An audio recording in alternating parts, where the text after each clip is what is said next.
Thank you. Any comments from the panelists about things they might do differently or add to? After you can say something. I wouldn't do anything differently at all.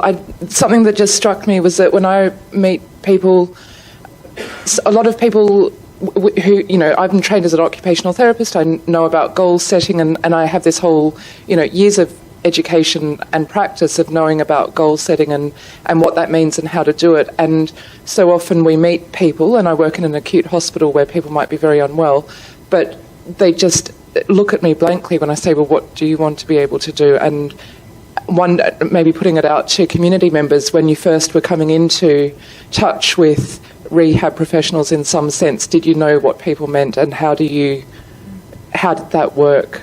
That change from what do you mean I might have an idea about what I want to do. I'm not quite sure what the question is, but just I've seen that happen where people just have no idea what they want to do or how to go about doing it. And so I feel like I'm setting a goal for a patient because they don't even have the words to say what that goal is. And is that something other people have experienced, maybe? Yeah, so has anyone out there had experience with this, and what's been your strategy for getting that conversation started about goals?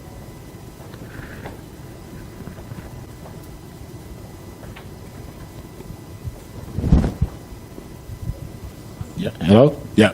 So for me, I think one of the most critical things that I have is I have a very open and honest relationship with all my providers. And I think that's really, that's so critically important. I have to trust them, and I know that what I say to them is between me and them, or that sort of a situation. That being said, I think one of the issues that I have found is I don't necessarily have that same relationship with the people I work with, let's say an ASO, because it is an ASO. And sometimes I find that they have to say things to people, or people might hear things, and so that level of trust is not the same. When I've gone for rehabilitation, the place that I go to, and somebody mentioned this, was the turnover of the therapist that I'm using. So I find for me that I have an issue when I've established trust with one therapist, and I come back in after 3 weeks and it's somebody else. And, I have to start that whole process again, and where I was going, and it's a new intake, and they ask me the same bloody questions that the last 5 people asked me. And after a while, I just say, thank you so much, and I go out the door. So I think that's something that we really should look at, that sort of continuity, and see what can be done. And I know a lot of these people use students from colleges and places like that, and I get that. But and again, it gets back to a funding issue. But these are some of the issues that I have come across. I'm sort of in the same situation that Greg was. This is my 35th year as well. And but I think I'm lucky because I do have a very strong medical team behind me, and that was so critically important. And friends and family and that sort of support. So yeah, that's all I want to say. Thanks. Thank you. And I think there was one more over there, and then we'll move on. I've had that problem a lot and having worked with people, and I don't want to sort of generalize and stereotype of people who I'd say in my generation sort of know a little bit more about goal setting. I know at my parents' generation, when they went to their medical team, the idea of them directing their own care is they're not used to it. They don't like it. They don't want it. They want the expert to deal with it. And having worked with immigrant populations that get the same sort of experience where the health system is different, I think it's a lot of developing the relationship, which is sometimes difficult if there are funding cuts and everything, but changing the terminology. I try not to ask them what their goal is, especially if I'm working with a kid. They don't have any. What do you want to do? What can't you do? What's difficult?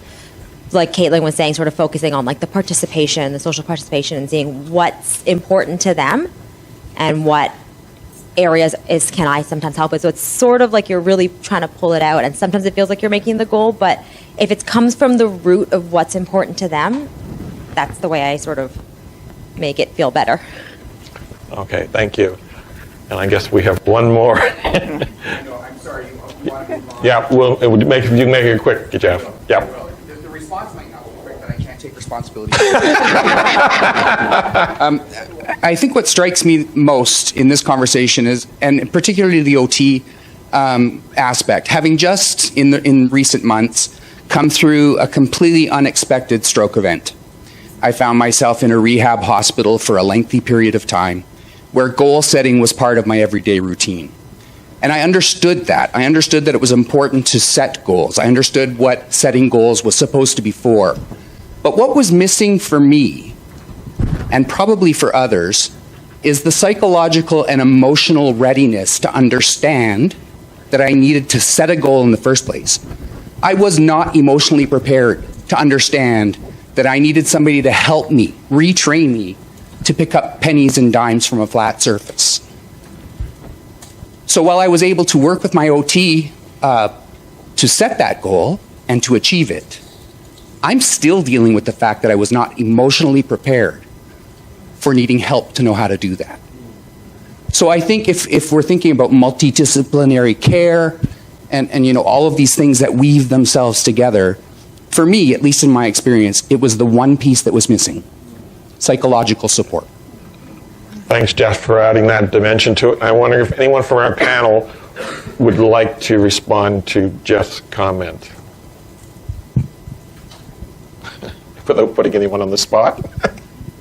Thank you for that. I think it's really important, and I guess it worked with somebody who was in acute care for 2 years. He was an inpatient and medically at times very unwell in intensive care for 2 complete years. And I thought that we worked very hard but had a very challenging relationship at times where he didn't want to do anything. And several years after he was discharged, he came back and he said, "Oh, Esther, don't you remember that day of the long knives where you all came and stood around my bed and told me I had to get up and do things?" And he said, "Okay, in retrospect, I can see that I should have done things differently, and I could have made more progress, but I wasn't ready." And so he went home with a level of care that I didn't think long-term he needed, and that from a professional point of view, we all were unhappy with, if I'm honest. But I learned a lot from that experience, that he had been through so much trauma that he couldn't do it at that time and took his own course. And although, you know, I went to hospital, working in hospital with him, he, you know, every day I'd say, "Let's do this, let's do that," or "What do you want to do? Let's break it down." I tried everything. I felt like I threw everything at his rehab.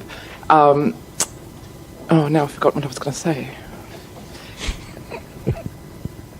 He came back to me thinking that he hated me and didn't want anything to do with me. Over the years after he was discharged, he'd phone up and he'd say, "Oh, Esther, I'm thinking of doing this. What do you think? How should I go about doing it?" Which was validating for me, I think. I learned a lot, but I'm glad that we didn't destroy a relationship and we kept that going. And we'd laugh about the day of the long knives, that, you know, everybody on the ward ganged up on him and told him to get up and do things. So he also didn't take it against us. So it's not an unusual experience, perhaps, is what I'm saying. Thanks.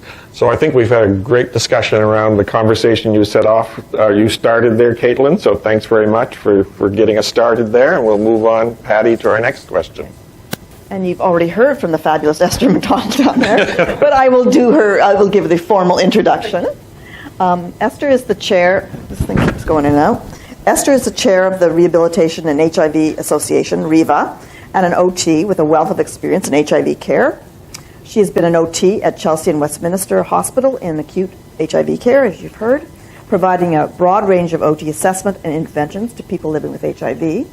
And the question we had for you, Esther, I think we've already started down the road a lot of talking about it, but the question was related to what strategies that clinicians and healthcare health services providers can use to help people living with HIV engage in patient or client-centered care. And I think we've already started down that road, but if you could give us some further insights, that would be great.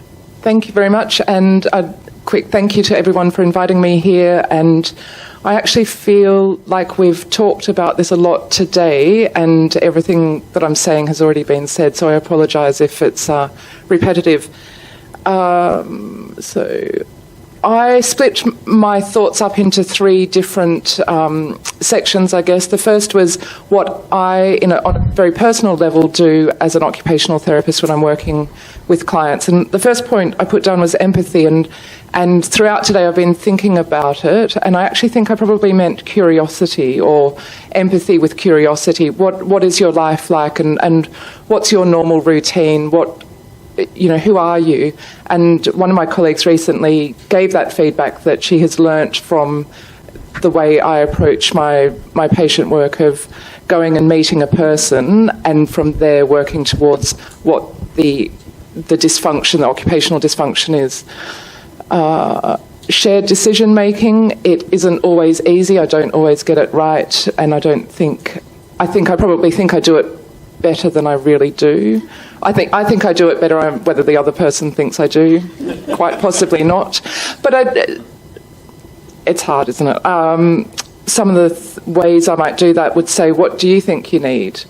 What are your ideas about what could work? Or these are some of the ideas that I've got. Do any of those sound right for you? So being open to, I've got expertise on one side, but an individual has expertise about their life and what's right for them, and hopefully together we can meet and work something out that works for them.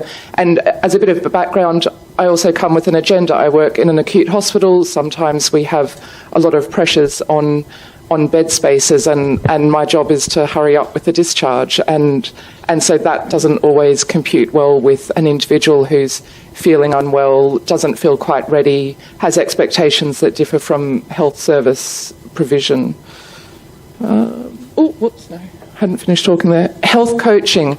It's not something actually I necessarily do, but I think it's an idea that is very useful, and it's perhaps around that motivational interview that people have spoken of earlier, so taking much more of a coaching approach rather than I'm the expert, here's things to do, very much taking a back seat and asking the question and getting the individual to make the answers, find the answers of what's right for them. The system, the health and social care system in the UK can be incredibly complex, and there is a role, I think, from my point of view, of education, advice and signposting about what, who, how, where, and I don't always have the answers because it is beyond most people, I think, at times to know what to do or where to go or who might provide something, but certainly looking into that, perhaps doing a bit of research, or perhaps handing it back to the individual and saying, well, what have you done, where have you gone, and looking at it that way. Hope. Not looking at maintaining a person's hope about what their goals are and how they might achieve them, and not within the realms of what I can actually provide and do. Again, I'm not supposed to follow up people as an outpatient. I do sometimes sort of bump into people or phone, or they phone me. But maintaining hope and looking at what can move, that people can achieve their goals, and pointing them in the direction if they're asking for that. And finally, risk-taking. We look at risk. Part of my job is about preventing risk-averse, but actually being more risk-positive and supporting people to do that. On a intrapersonal level, reflecting on my practice, what have I done well? How could I have done that better? Whether that's myself, written, with colleagues, with peers, with supervisors. We participate in something called Schwartz Rounds, which are to support people working in healthcare with the emotional impact of working in healthcare. Training, so whether that is training in shared decision making, because I thought and coaching, health coaching. I did a little bit of training around coaching and thought that I did okay at it, and then doing the training you realise that actually I'm not really doing that. So that, and modelling behaviour, I think I meant I take students, so modelling to them the sorts of behaviours that I think are the way forward, or the way to work with any individual, regardless of what their diagnosis or the need for rehabilitation is, but also to my peers and when I'm working with other therapists around the hospital. And finally, from an organisational point of view, I looked at some of the resources out of the UK. The King's Fund and the Health Foundation are two charities looking at health policy and research, and the British HIV Association standards of care that were mentioned earlier. And actually the first point I've got there is culture. I think Darren and I are very lucky to work in an HIV service on an HIV ward where there has been a culture for many, many years, from the nurses through to the medical team, of collaborative working. And I suspect that is changing in the current financial climate, but there are elements of that remain, and I work hard to keep that going. Patient involvement in service design and delivery are mentioned in all three of those documents, and coordinated systems which at times work and at times don't, and the availability of appropriate information. So the BEVA standards of care are great, but some of the community members that were involved in it have been very keen to have the next step of it be written for community members, because there is an element that it's for healthcare professionals. It's written in that sort of more policy and healthcare not quite management, but that it could be translated into something that's easier to understand and be used by an individual. And I've got up there those a few references of things that I did, and so how I, as a rehab practitioner, can influence up and out, not just on my own individual interactions. Thank you. I would invite any responses from the panel. What about from the audience? I did like the comment about hope and risk taking. I think really important concepts that we don't often talk about. Thanks. So Esther, you started to talk about this just now at the end of your talk, but I wondered, for anyone on the panel, what is the role of rehab clinicians who are predominantly working one-on-one with clients around their goals to think about bigger structural issues that are affecting their lives on a daily basis, like poverty and things that they can set as many goals as they want, but when these things are out of their control, are limiting their quality of life?